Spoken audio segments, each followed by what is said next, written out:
Jangan sangka buruk, ini baik buat Jokowi. Kan sebenarnya cuma nggak sampai 10 menit saya kira.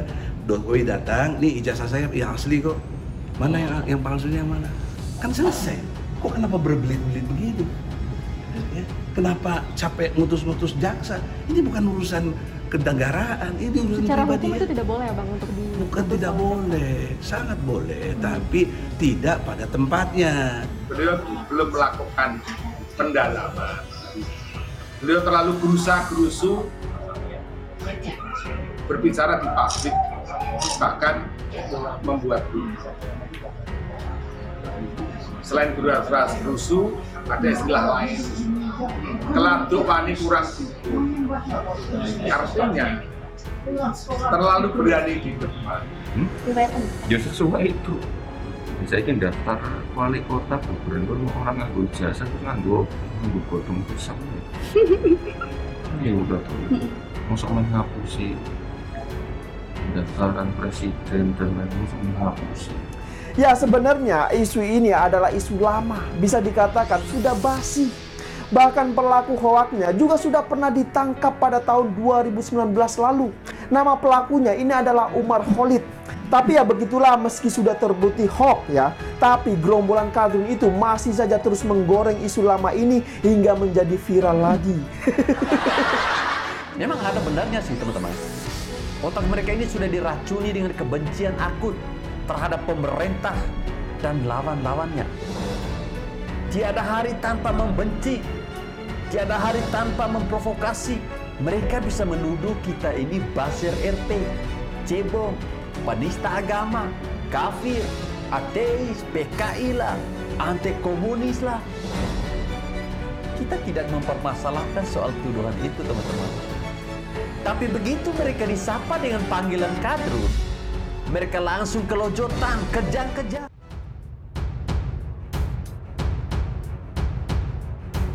Gibran soal ijazah Jokowi digugat, percuma ngomong karo wong ora waras. Wali Kota Solo Gibran Rakabuming Raka bicara soal gugatan dugaan ijazah palsu Presiden Joko Widodo. Wali Kota Solo Gibran Rakabuming Raka bicara soal gugatan dugaan ijazah palsu Presiden Joko Widodo, Jokowi yang dilayangkan oleh Bambang Trimulyono ke Pengadilan Negeri Jakarta Pusat.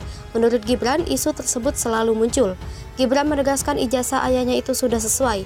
Hal itu dibuktikan dengan lolosnya verifikasi saat mendaftar sebagai wali kota hingga gubernur. Gibran menanggapi enteng soal gugatan ijazah palsu Jokowi itu, dia pun tak mau ambil pusing untuk memberikan bantahan. Elit Nasdem ungkap pertemuan khusus usai Jokowi minta tak asal pilih capres. Ketua DPP Partai Nasdem Effendi Khairi mengatakan ada pertemuan dengan Ketum Nasdem Surya Paloh usai Presiden Joko Widodo bicara agar jangan sembrono pilih capres. Dia mengatakan orang yang ikut pertemuan itu bertanya tanggapan Paloh soal ucapan Jokowi.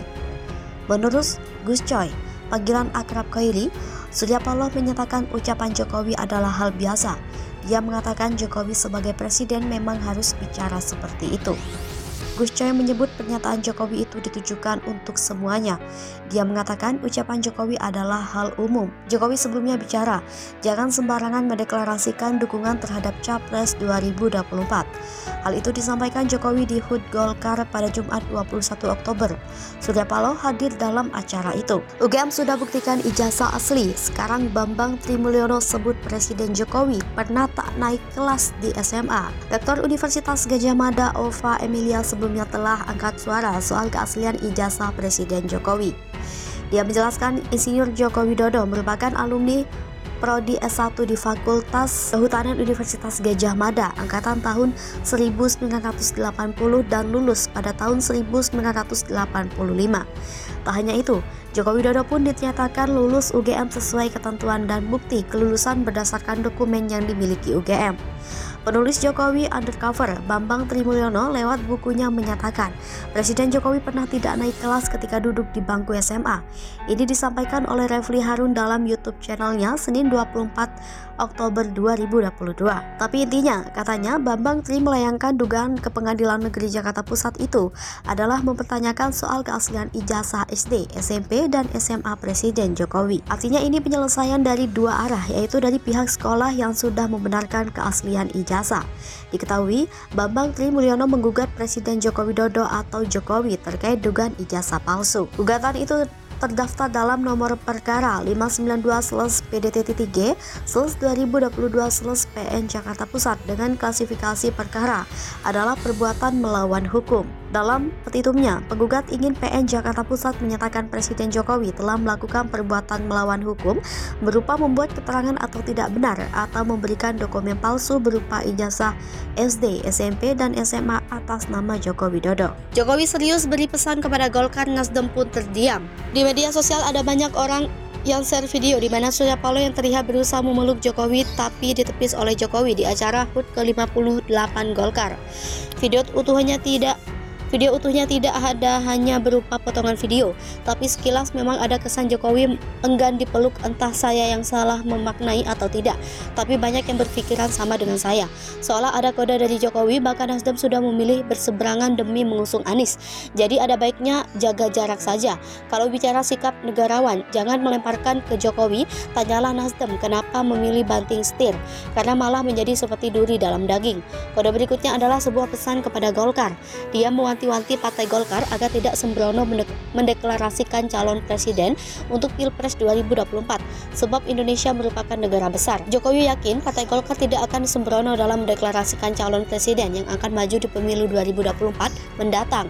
Apalagi Partai Golkar adalah partai yang sudah matang dan mempunyai pengalaman malang melintang selama 85 tahun berdiri. Golkar juga sudah banyak makan asam garam perpolitikan Indonesia. Jokowi juga mengingatkan agar penentuan capres dan cawapres harus melalui pertimbangan yang matang. Semua aspek harus diperkirakan secara detail. Terdengar seperti sentilan telak kepada Nasdem, bukan? Jokowi meminta agar berburu-buru deklarasi capres, tapi Nasdem dengan segala niatnya dengan cepat mengusung Anies sebagai capres. Ada kepentingan mendesak yang membuat Nasdem cepat-cepat mengusung Anies. Kalau orang awam melihatnya, ini adalah tanda nafsu politik yang sangat besar. Saking tak tahan, etika-etika politik pun ditabrak. Mirip dengan Anies yang suka menabrak aturan demi memuaskan manuver politiknya. Dari sini saja sudah terdengar jelas kalau Jokowi tidak terlalu setuju dengan langkah yang dilakukan Nasdem saat ini. Apalagi sejak mengusung Anies, Nasdem menjadi agak ugal-ugalan. Lewat Zulfarlindan, dia membabi buta menyentil pihak lain, sembarangan bikin statement dan membuat perdebatan sengit hingga akhirnya ditindak tegas untuk sementara. Kalau dalam bahasa formal versi saya, jangan buru-buru pilih capres, waktu masih banyak dan panjang, apalagi buru-buru pilih capres yang tidak bisa kerja tapi cuma jago tata kata. Negara ini bukan seperti bisnis kecil atau UMKM yang bisa dipimpin siapa saja. Indonesia adalah negara besar dengan jumlah penduduk terbanyak keempat di dunia. Butuh pemimpin yang mumpuni, bukan pemimpin asal-asalan jualan janji manis dan kata-kata indah.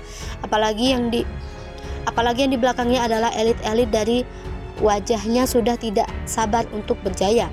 Apalagi pemimpin yang didukung oleh gerombolan intoleran yang suka menggunakan politik, agama, dan identitas, bahkan tidak segan mengancam orang lain dengan ayat dan mayat, surga dan neraka.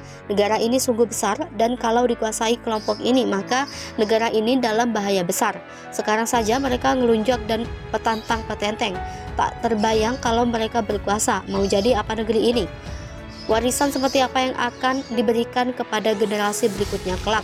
Jokowi diyakini akan memberikan rekomendasi mengenai siapa calon yang akan menjadi penerusnya kelak. Tapi tidak dalam waktu dekat, Jokowi tetap menjadi tokoh sentral.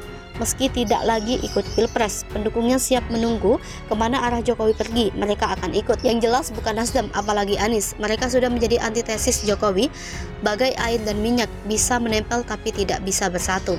Nasdem memilih jalan yang berbahaya, syukur-syukur tidak terjatuh. Jangan sampai terjatuh, begitu terjatuh Nasdem jatuh sendiri.